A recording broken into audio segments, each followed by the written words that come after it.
Now we're going to take a look at one of the most important UI elements of any mobile application really, and that's the list view. So this is a core component to efficiently display a vertical scrolling list of data. They're usually pressable or touchable, and they lead to more usually lead to more detailed data, but we're not going to get into routing just yet. All right, I don't particularly like the way that React Native handles list views. Let me just show you real quick if I bring up the documentation. So what we have to do here is in the constructor we have to create a variable for this for our data source, this new list view dot data source, and then we have to pass in this row has changed and then this gibberish right here. I don't really like how this looks. I know a lot of people don't. I don't know if it's something that they're going to change in the future or what, but for now that's what we have to do to create a data source. All right, and then in our state, that's where we put the data source and set that to this, whatever this is, ds, and then clone with rows, and then we put our data in there.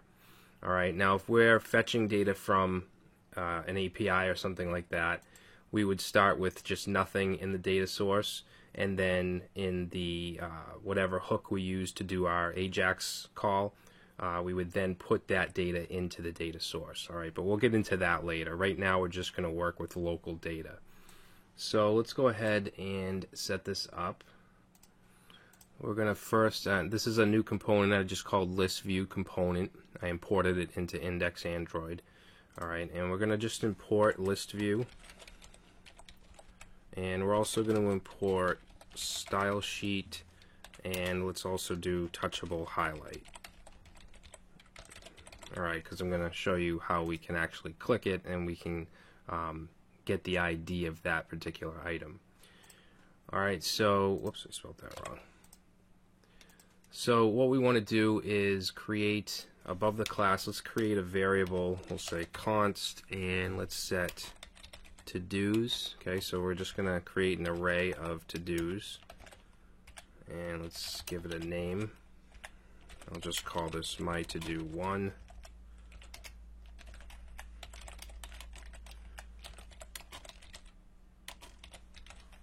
And we could just do a simple array without objects, but you know, usually when you're fetching data, it's going to be formatted like this. Okay, so now we have some to-dos here. Now we're going to go into the constructor, and we're going to create a variable for the data source. So ds, set that to new list view dot data source. And let's see, we have to now pass in an object, and we're going to say row has changed, and we're going to say R1, R2, and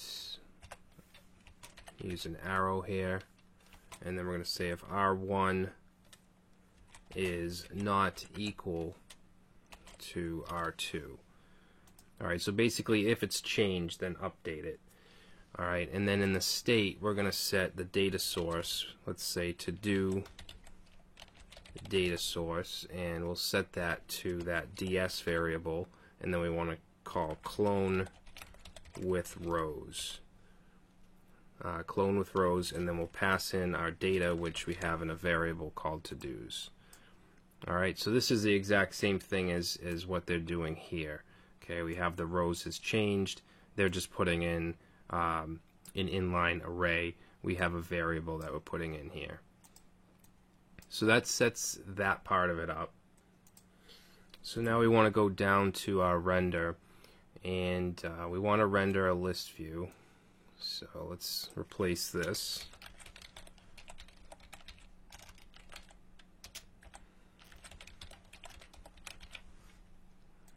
Okay, and actually, you know what? We don't need a closing. We're just going to go like that. Okay, now in here we want to then provide the data source. That should be lowercase d. So data source, and remember that's in our state, so we can get it with this dot state dot to do data source. Alright, and then what we need to do is we need to render the rows. So we can say render row, and let's create a function called render row. So we'll say this dot render row. Okay, and we'll create that right here. Render row.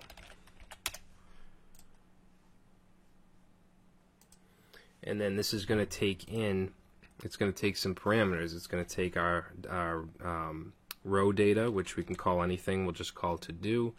It's going to take in the section ID. It's going to take in the row ID, so whatever that individual ID is, and then highlight row like that. Alright, if we look at the documentation, and let's see.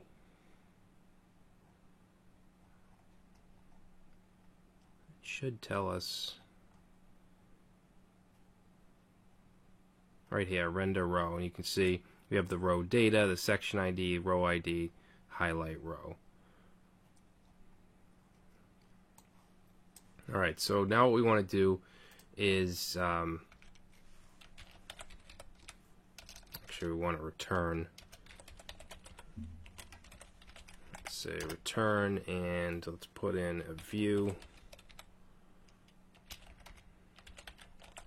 Okay, so we can do whatever we want with this row. We want to display a view, and let's give it style, and we'll call it styles.row. And then in here we should have access to that to do. So let's say text, and then we should be able to say to do dot name. Now we'll get a styles error if we don't add it down here. So let's say const styles equals stylesheet.create. Okay, we'll say row. We'll just leave it blank for now. So let's save that.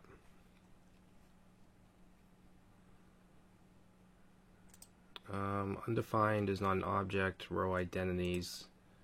Let's try reloading it again. There we go. Alright, so you can see we're getting our to-dos in a list view, which is good. So let's add a little bit of styling. So let's say flex direction, and we want that to be row. We'll say justify content. I want to align it to the center. And let's do a padding of 12. Let's say background color. And we'll do a light gray. And let's do a margin on the bottom of 3. Okay, and then for the text,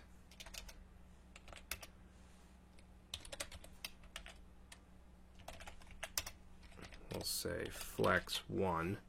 Did we add text? No. So for right here, let's say style equals styles.text. Okay, we'll save that.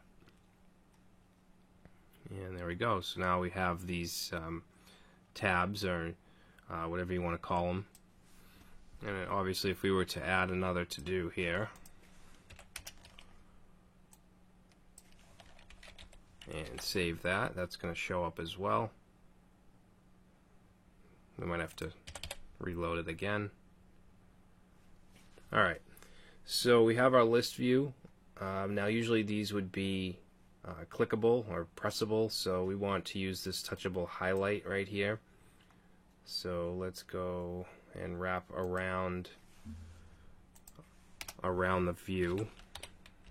We'll say touchable highlight.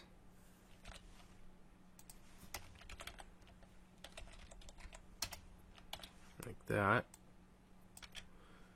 Okay, and let's see, we want to add an on press to this.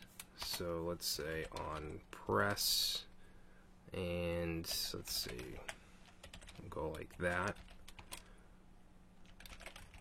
And we want to call a function called press row. And what we'll do is pass in the row ID, like that. Alright, and then let's also we'll use this highlight row right here. And pass in section ID and the row ID. Alright, so now let's create that press row. And that's going to take in the ID, the row ID. And then all I want to do is console log it. So I'm going to say console log, let's say row, and then we'll concatenate the row ID, and we'll say pressed. Okay, now I think we're going to have to bind this to press row. Yep, see how it's undefined as not a function, so we have to bind this. And instead of doing it here, we can just throw it in the constructor. We'll say this dot press row equals this dot press row dot bind this. Okay, that way we can use this, and we might as well do it to the render row too.